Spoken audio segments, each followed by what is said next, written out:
In this day and age, businesses have been popping up left and right, especially now since the global health situation hit. A lot of people have been left jobless, but they didn't let that adversity wear them down. By now, you'd probably encountered the terms small business and startup a lot of times, which does beg the question, what's the difference between the two? Well, in today's episode, we're going to be discussing the difference between a startup and a small business. But before we get into it, don't forget to give the video a thumbs up and subscribe to our channel and turn on the post notifications so that way you don't miss anything else from us. Now back to the topic at hand. Small business or startup? What's the difference? Well, when it comes down to it, the difference between a startup and a small business is its target market, its goals for growth, revenue forecast, and the like. Unlike small businesses, a startup centers on producing a product that disrupts the current market while at the same time driving excellent revenue estimates. In contrast to that, the business often refers to projects with long-term goals and aims for stable growth and longevity in the existing market. These two terminologies are often interchanged with one another, but they do fare quite a bit of difference beknownst to most people.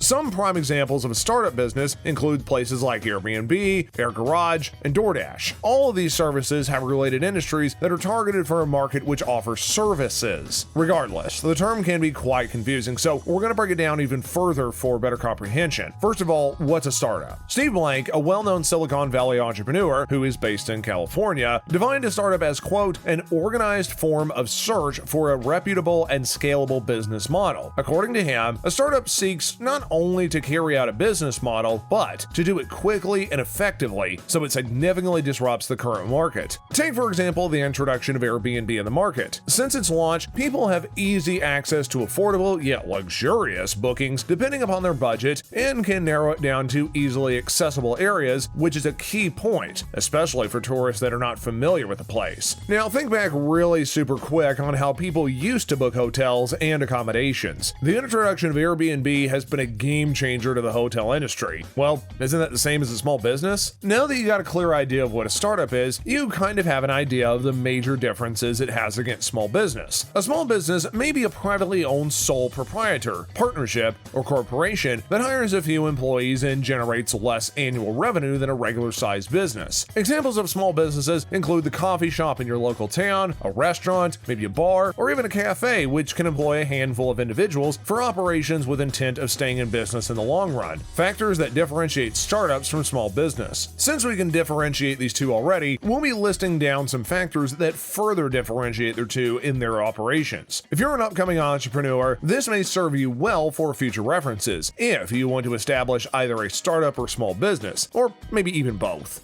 Business objectives. Starting the list of factors will be the business objectives of the two. A startup's growth is directly attached to its intent and objectives. Like we stated earlier, startups were ultimately made to disrupt the current market with their impact and scalable influence. They aim to grow as fast as possible with the littlest amount of time and weed out the competitors in the process. In contrast to that, small businesses differ in the sense that they don't need to disrupt the market to make an impact and change or even influence a whole new market for their products. A small business may be established by anyone simply because they can and have the funds and other necessity aspects to establish it. A small business owner just needs to find a market which they can cater to for their business to help generate revenue as time goes by. Another notable factor between them is that startups are usually established online and are more prominent in the tech industry, whereas small businesses are those that we see as quote-unquote Main Street businesses. As defined by justbusiness.com, the Main Street business is, quote, a local small business that's a staple in the community. Just like what we've named before, these include cafes, grocery stores, restaurants, barbershops, auto repair shops, and so on. Although they don't disrupt the market drastically, the small business provides employment and is the backbone of the local economy. Target growth. One of the primary factors to consider if you want to establish a startup or business is how much or how fast do you want to see it grow. Since startups are established to shake the market in a small amount of time, they're looking at the bigger picture and aim to expand as soon as quickly. For startups to grow, establishing it online is the best and most successful option, hence why the majority of these have started in the tech industry. Technology is readily available to anybody and everybody and can connect people and information, making it easier to expand. Aside from that, a lot more people are ready to fund these types of businesses since the return of investment is a lot quicker too, as long as favorable results are reached. On the other hand, the Small Business Administration Association defines small businesses as, quote, for-profit businesses of any legal structure, independently owned and operated, not nationally dominant in its field. From this description alone, it draws the line between startups and small businesses, since the former requires rapid growth that's not rapid enough to disrupt the market, wherein small businesses can be established just for the sake of entrepreneurship that provides services to the local market. In general, small businesses aren't concerned about large-scale growth. End result, if you're an entrepreneur, one of the things you'll also put considerable thought into is how long you intend to run the business. For small businesses, the goal is of course to keep it running for as long as you could and, eventually, pass it on to another family member or sell it off to another business owner up front. So, you could summarize a small business goal in 3 words: stay in business. Unlike the former, it's not exactly the same as how startups are. Steve Blank defines a startup as a, quote, temporary organization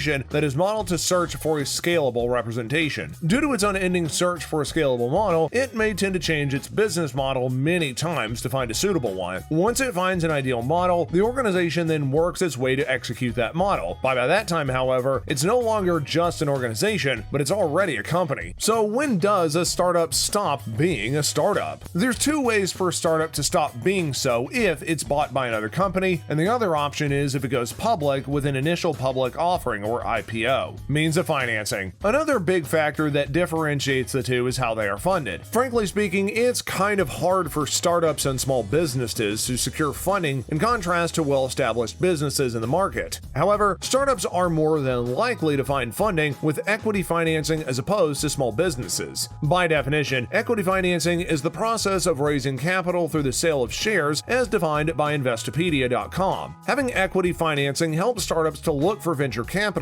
or angel investors who are willing to offer a large sum in exchange for ownership of equity in the company. Usually, these investors offer small amounts of capital in rounds, then with each series of funding, the startup gives up equity. As a result, the startup continues to raise money, and it will come to a point where a startup no longer belongs to a single entity. On the upside, the founders can generate a large amount of capital while simultaneously be mentored by the investors as well. Unlike startups, most small business owners prefer to maintain ownership, hence why equity financing is not as appealable ideal to them, whereas venture capitalists and angel investors prefer to work with high growth potential startups that have a significant effect on the market. As a way to secure funding for their operations, small business owners rely on various forms of debt financing, such as loans, asset-based financing, and lines of credit, just to name a few. Risk levels. It's a given that no matter what kind of business you intend to launch, there's always going to be risk involved in doing so. Between the two, they both carry risks upon execution, but startups certainly have a higher risk associated with them. As we've said multiple times, a startup hangs on the idea that a product needs to be making a significant impact which will disrupt the market. In doing so, tons of research needs to be done, as well as raising enough money to launch it. Then, you also need to test the product to make sure that it works and also make continuous modifications before it can be launched to the public. Quite simply, you're tinkering with innovation that can change the lives of people, and in doing so, not only impact the market, but you may also end up making your own line of consumers as well. Small businesses also have several risks attached to them, and according to justbusiness.com, 20% of small businesses fail within their first year. However, small businesses have the advantage of launching in an established market, which takes up for risk calculations. As such, risks are much lower and can be managed easily in contrast with startup owners. And with that, that ends today's topic on the difference between a small business and a startup. I hope that you enjoyed this and learned a lot from today's topic. If you're a budding entrepreneur, hopefully this will give you an idea of what you want to establish. And if you liked the video, please don't forget to click like and subscribe, as well as hitting the post notification bell so you don't miss anything else from us. Thanks for watching, and have a great day.